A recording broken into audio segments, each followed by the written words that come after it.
Adding a dual clock widget to your iPhone's home screen is useful if you work with clients or colleagues in different time zones, or if you have family and friends living in another part of the world and want to know the best time to call them. In this tutorial, I'll show you exactly how to set up a dual clock widget on your iPhone, so just follow my steps.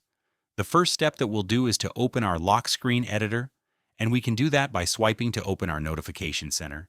And after that, I'm going to long press on the empty space and click on the Customize option when it shows up at the bottom. We are now in the lock screen editor, and I have my main clock at the top of the screen, which shows the time in our current time zone. But if you need to add another one, then let's first drag this widget section from the bottom to the top. Click on Add Widget, and now you want to look for the Clock option. They will give us an option to add a world clock, a digital, or an analog clock.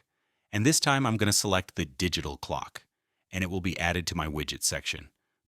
But just tap on it one more time in order to change the time zone. I'll search for Toronto, Canada, and then simply change the time zone.